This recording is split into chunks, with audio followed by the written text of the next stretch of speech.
नमस्कार, स्वागत है आपका रिपब्लिक भारत पर। मैं हूं आपके साथ अनुराग सिंह। आप देख रहे हैं जागते रहो। शुरुआत करते इस वक्त की बड़ी खबर के साथ। बड़ी खबर हरियाणा के गुरुग्राम से सामने आ रही है, जहां पर एक हाई राइज बिल्डिंग गिर गई। आपको बता दें कि हाई राइज बिल्डिंग की छत गिरने से 2 लोगों की मौत हो गई। आपको बता दें सेक्टर 109 में यह बड़ा हादसा हुआ, जहां चिंतल्स पैराडाइज ये बिल्डिंग का नाम बताया जा रहा है। तस्वीरें इस वक्त टीवी स्क्रीन पर आपके सामने। हाई राइज अपार्टमेंट का एक हिस्सा गिर गया। बताया जा रहा है कि छत गिर गई और इसके चलते 2 मजदूरों की दबकर मौत हो गई है। कहा जा रहा है कि कई लोग इसके मलबे में अभी दबे हो सकते हैं। राहत बचाव कार्य जारी है। तस्वीरें सबसे पहले रिपब्लिक भारत आपको दिखा रहा है। हरियाणा के गुरुग्राम में यह बड़ा हादसा सामने आया। इस पर मुख्यमंत्री खट्टर अपनी टिप्पणी भी कर चुके हैं, लेकिन तस्वीरें इस वक्त टीवी स्क्रीन पर आपके सामने। ये तस्वीरें आपको उस वक्त की हम दिखा रहे हैं जब ये हादसा हुआ है और उसके बाद तमाम मौके पर लोग मौजूद हैं। अफरा तफरी का माहौल नजर आ रहा है। बताया जा रहा है कि 2 मजदूरों की दबकर मौत भी हो गई है और हो सकता है कि अभी मलबे में कई लोग दबे हों, जहां राहत और बचाव कार्य जारी है। हाई राइज अपार्टमेंट का हिस्सा गिरा है। क्या वजह रही जिसके चलते यह हादसा सामने आया? जाहिर तौर पर इसे भी खंगालने की कोशिश की जाएगी, लेकिन बड़ी बात यह है कि छत का एक हिस्सा गिरा और इसके चलते 2 लोगों की मौत हो गई है। अभिषेक हमारे सहयोगी इस पर ज्यादा जानकारी के साथ जुड़ गए हैं। अभिषेक, फिलहाल क्या अपडेट मिल रही है? कितने लोग अभी दबे हो सकते हैं, क्या जानकारी? वो 3 सीट लगी है ना। आज गुरुग्राम सेक्टर 109 की ये घटना बताई जा रही है। चिंटल पैराडाइज हाउसिंग कॉम्प्लेक्स है, ये आप सामने देख रहे होंगे। इसमें बताया जा रहा है कि करीब 6 मंजिला बिल्डिंग जो अचानक ढह गई। बताया जा रहा है कि छत का कुछ काम चल रहा था यहाँ पे और करीब 2 लोगों की मौत की आशंका जताई जा रही है और कई लोगों के दबे होने की संभावना है। एनडीआरएफ की टीम लगातार अंदर काम कर रही है। गुरुग्राम के मुख्यमंत्री लगातार इस पे नज़र बना रखे हैं।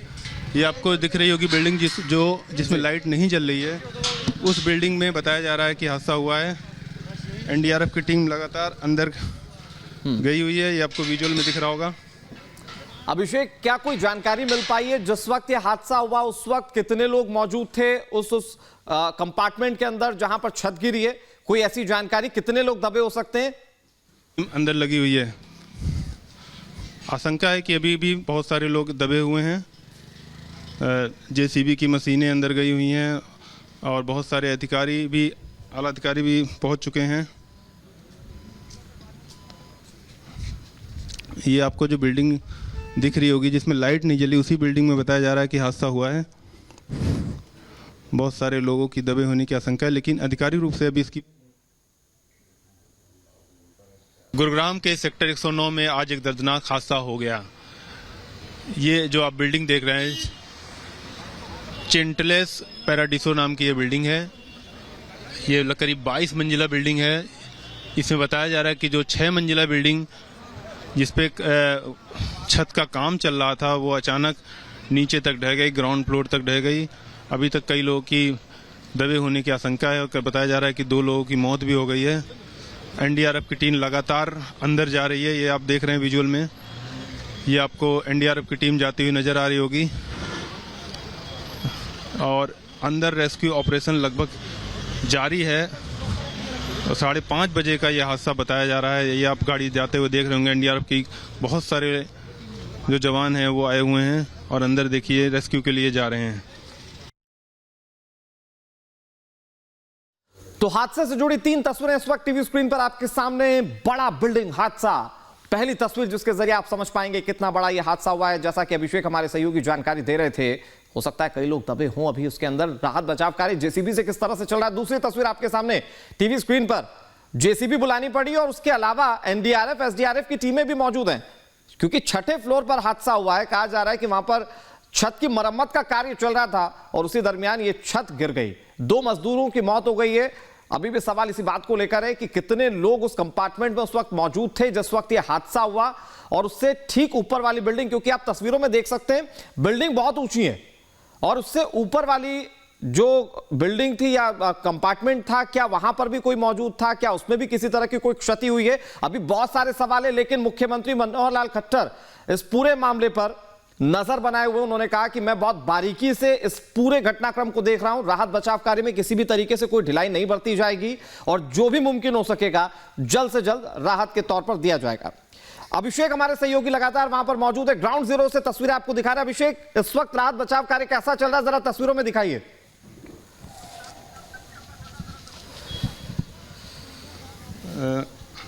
एक बार और बोलेंगे क्योंकि आवाज नहीं मिल पाई हमें। अभिषेक, मैं कहूंगा एक बार जरा तस्वीरें दिखा दीजिए, किस तरीके से हलचल वहां पर बनी हुई है, किस तरीके से राहत बचाव कार्य किया जा रहा है।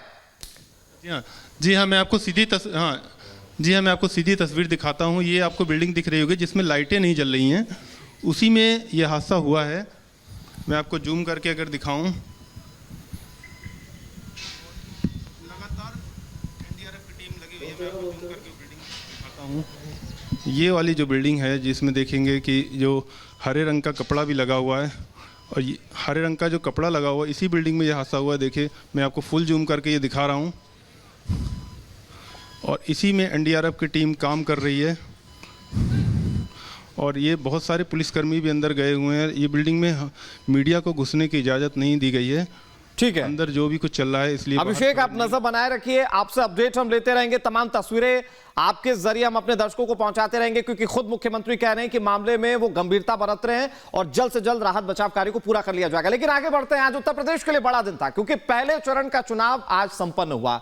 11 जिलों की दरअसल 58 सीटों पर वोटिंग हुई, लेकिन इसमें वो तमाम वोटर्स बेहद उत्साहित नजर आए जो पहली बार वोट डालने के लिए पहुंचे थे। इसमें कई ऐसे पुरोधा भी थे जो लंबे समय से वोट डाल रहे थे, लेकिन सब किन मुद्दों को लेकर वोट डालने के लिए पहुंचे थे और आज तस्वीरें किस तरह से रही, आपको दिखाते हैं इस रिपोर्ट के जरिए।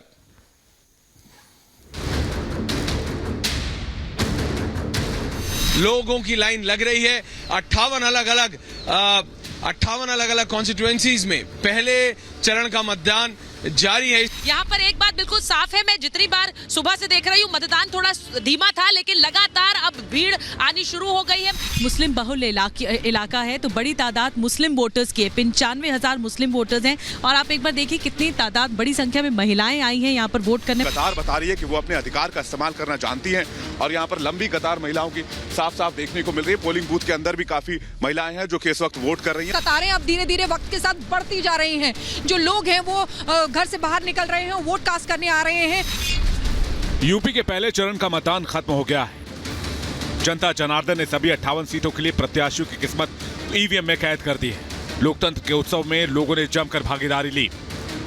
बहुत बड़ी बात है कि किस तरीके से गोद में उठाकर अपनी बहन को यहाँ पर लेकर आए हैं, इसलिए कि ये वोट डालें और ऐसे नेता को चुने जो इनके लिए विकास करे, इनकी तमाम चीजें सुने। किन मुद्दों पर आप वोट डालने आए? ये सफाई वगैरह और यहाँ की परेशानी है जो दूर हो जाए, और हमारे कारोबार जो बंद हो गए वो चालू हो जाए, और जो समस्याएं हमारी पानी बिजली की जो दूर हो जाए। कृष्ण की नगरी मथुरा में वोटिंग को लेकर जबरदस्त उत्साह देखा गया। अम्मा, वोट तुम डाली आई? बहुत बहुत अच्छा किया। क्या है उम्र तुम्हारी? उम्र समझो मेरी 80। अकेले आई हो तुम? वोट डाली आई? सब डाली आई घर वाले। चलो अच्छा किया, सब डाली आए घर वाले। चलो अम्मा, अच्छा किया। हाँ, वोट डाला, और कानून व्यवस्था के लिए शहर का और प्रदेश की कानून व्यवस्था पर हम सब लोगों ने वोट डाला हुआ है। और जय श्री राम योगी जी के। वोट डाला आपने? बिल्कुल डाला। हाँ डाला, हमने वोट डाल दिया। अगर एक लॉन्ग फ्रेम आपको देखें, मार्केट बंद है पूरी, लेकिन तब भी लोग अब निकल रहे हैं वोट डालने के लिए, आने के लिए। और यहाँ पे पूरा माहौल इस समय बना हुआ है। लोग कह रहे हैं हम वोट डालेंगे। बाहर नारे कुछ भी लगे, बात सिर्फ ये है कि सबको वोट डालना चाहिए। क्रांति की धरती मेरठ में भी लोग वोटिंग के लिए लंबी कतारों में लगे रहे। यहाँ लोगों के लिए सुरक्षा और अपराध एक बड़ा मुद्दा था। इतनी लंबी कतार सुबह सुबह लगी हुई है, धुंध है, कुछ नजर नहीं आ रहा है, लेकिन वोटर्स की कतार आप देखिए, वोटर्स में उत्साह देखिए। और सबसे बड़ी खबर है इस वक्त की, ये सरधना सीट से हम आपको तस्वीरें दिखा रहे हैं। सुबह सुबह महिलाओं और पुरुषों की लंबी कतार पोलिंग बूथ पर देखी जा रही है। पोलिंग बूथ नंबर 2 पर मौजूद है, जहां पर संगीत सोम भी वोट करने के लिए आने वाले हैं, अतुल प्रधान वोट करने के लिए आने वाले, जो सपा एलडी के यहाँ पर प्रत्याशी हैं। कुछ लोगों से बातचीत करते। सड़कों के जाल बिछ गए, 24 घंटे बिजली आ रही है। आप ये सोचिए कि गुंडागर्दी बिल्कुल खत्म है। कैराने की हाई प्रोफाइल सीट पर भी जोरदार वोटिंग हुई। यहाँ भी सुरक्षा का मुद्दा छाया रहा। जब से ये सरकार आई तब सर लोगों को बहुत ज्यादा राहत है, और मोस्टली सभी लोग खुश हैं। ये बात एक अफवाह अपोजिशन फैला रहे कि किसान ना खुश है, कोई किसान ना खुश नहीं है, सब खुश है। जाट राजा महेंद्र प्रताप सिंह की धरती अलीगढ़ के लोग भी मतदान को लेकर खासे उत्साहित दिखे।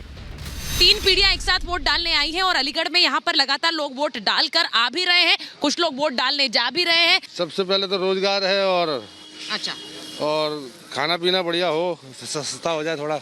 ठीक है, तो देखिए लोगों की जरूरतें वही रहती हैं, थोड़ी महंगाई कम हो, सस्ता हो, ये बातें अपने मुद्दे रखते हुए अलीगढ़ के लोग।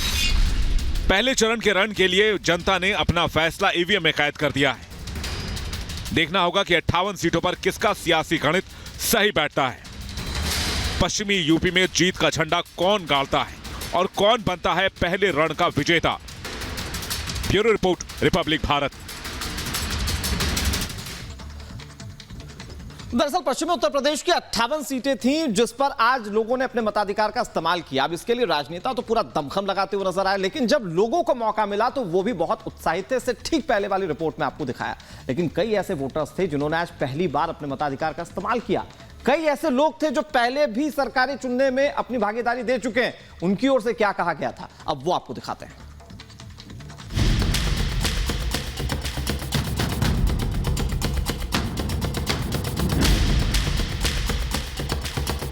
लोकतंत्र का ये सबसे बड़ा त्योहार है और इसमें हिस्सा लेने को हर व्यक्ति उत्साहित रहता है।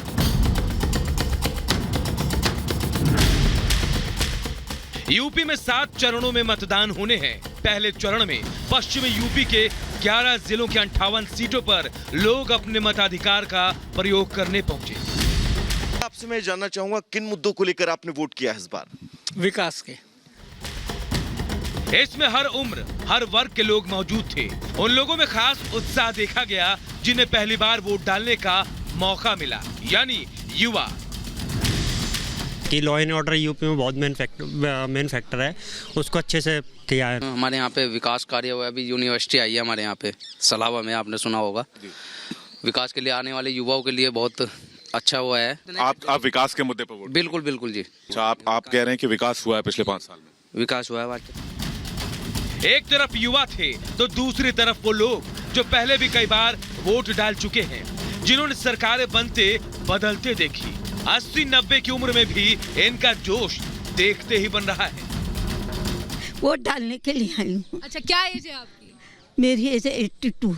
देखिए 82 इयर्स की हैं और यहाँ वोट कास्ट करने आई हैं। सर, आपने पहला वोट डाला इस पोलिंग बूथ पर, आपके जहन में क्या बातें रही, किन मुद्दों को लेकर आपने वोट किया? हम लोग यहाँ इंटीरियर एरिया था हमारा, आज हम अपना यहाँ महसूस करते हैं कि सबसे अच्छे गांव है हमारे। अब महिलाएं भी बढ़ चढ़कर मतदान में हिस्सा ले रही हैं। शहरी सीटें हो या ग्रामीण इलाके, महिलाएं जानती हैं कि उनके वोट की कीमत क्या है। सिस्टर है मेरी। सिस्टर है, इनको वोट आप भी वोट डालने आई हैं जी। और ये बहुत बड़ी बात है कि किस तरीके से गोद में उठाकर अपनी बहन को यहाँ पर लेकर आए हैं, इसलिए कि ये वोट डालें। ये तस्वीरें मुजफ्फरनगर के एक पोलिंग बूथ की है। इनकी शादी होनी है, लेकिन इनका कहना है कि पहले वोट फिर शादी। शादी हो रही है आज आपकी जी। तो शादी हो गई है, अभी होनी है। अब जाएंगे जी, बारात लेकर जाएंगे। अब बारात लेके जाएंगे, उससे पहले आपने वोट करना है। पहले मतदान, उसके बाद बहू, उसके बाद सब काम। इस बार सर्दी अभी भी थोड़ी ज्यादा है। सुबह सुबह कई जगह कोहरा भी है, खासकर पश्चिमी यूपी में। लेकिन मतदाताओं के जोश के सामने मौसम के तेवर भी फीके पड़ गए हैं। Bureau report, Republic Bharat. एक तरफ उत्तर प्रदेश के पहले चरण का इलेक्शन, दूसरी तरफ हिजाब विवाद। अब इस मामले पर आज कर्नाटक हाईकोर्ट की बड़ी बेंच ने बड़ी बात कही है। दरअसल कर्नाटक हाईकोर्ट की बड़ी बेंच ने यह साफ कहा कि अगले 3 दिन तक धार्मिक कपड़े पहनकर कोई भी स्कूल कॉलेज ना जाए।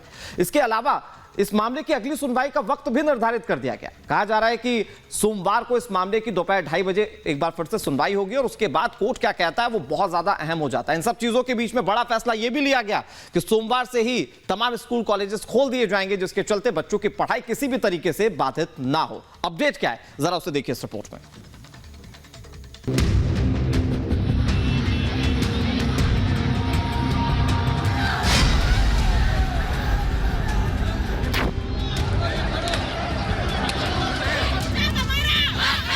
कर्नाटक में हिजाब विवाद पर कर्नाटक हाईकोर्ट की एक बड़ी बेंच ने एक बड़ा आदेश दिया है। इस आदेश के तहत किसी भी तरह के धार्मिक पहनावे पर फिलहाल रोक लगा दी गई है। हाईकोर्ट के आदेश के मुताबिक स्कूल कॉलेजेस खोले जाएंगे। अंतिम फैसले तक धार्मिक कपड़े पहनकर शिक्षण संस्थान में आने पर रोक लगेगी, यानी हिजाब पहनकर नहीं आ सकेंगे। साथ ही भगवा गमछे और दूसरे कपड़े भी पहनकर नहीं आ सकेंगे। यह आदेश कर्नाटक हाईकोर्ट के 3 न्यायाधीशों की खंडपीठ ने दिया। मामले की अगली सुनवाई सोमवार को दोपहर 2:30 बजे होगी।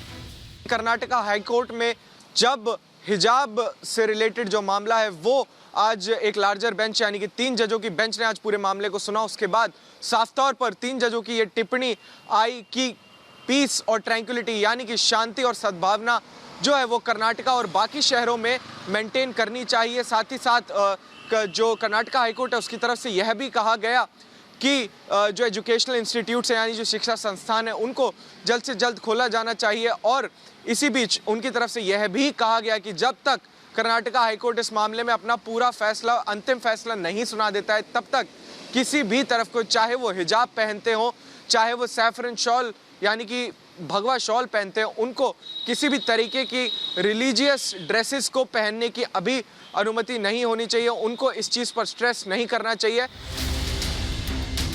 कर्नाटक हाईकोर्ट की चीफ जस्टिस ऋतुराज अवस्थी की अध्यक्षता में जस्टिस कृष्णा एस दीक्षित और जस्टिस जेएम खाजी की बेंच इस मामले में सुनवाई कर रही है।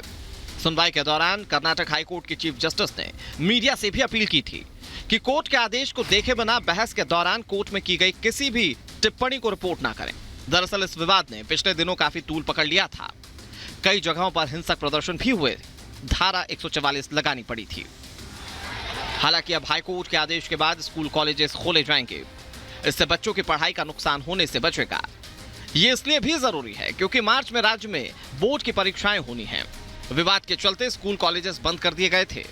इससे विद्यार्थियों को काफी नुकसान उठाना पड़ रहा है। ऐसे में हाईकोर्ट ने फिलहाल अंतरिम आदेश जारी किया है। हाईकोर्ट ने स्कूल कॉलेजेस को दोबारा खोलने के आदेश जारी किए हैं। साथ ही छात्रों से कहा है कि मामले का फैसला होने तक किसी भी प्रकार के धार्मिक वस्त्र यानी हिजाब, स्कार्फ, गमछे पहनने की जिद ना करें। जब उडुपी के एक सरकारी कॉलेज में 6 छात्राएं हिजाब पहनकर पहुंची, लेकिन उन्हें अंदर जाने नहीं दिया गया। इसके बाद दूसरे कॉलेजेस में भी हिजाब को लेकर बवाल शुरू हो गया। विवाद कर्नाटक के कई जिलों में फैल गया और तो और इसकी गूंज उत्तर प्रदेश के चुनावी मैदान में दिखने लगी। अब सबकी नजर कर्नाटक हाईकोर्ट पर है कि सोमवार को अगली सुनवाई में क्या होता है। Bureau report, Republic Bharat.